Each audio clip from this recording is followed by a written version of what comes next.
My name is Joseph Armotrading.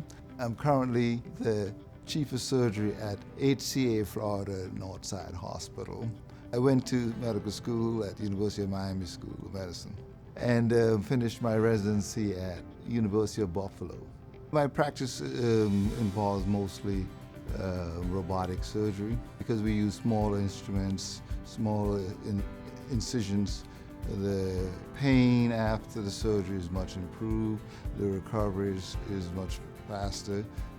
Patient get back to doing normal activity much faster. I enjoy practicing medicine because I've seen patients recover from a procedure. Patient care is paramount for me. That at the end, whatever we do, it should be making sure the patient, they have been taken care of in the best way possible. Above all else, we are committed to the care and improvement of human lives.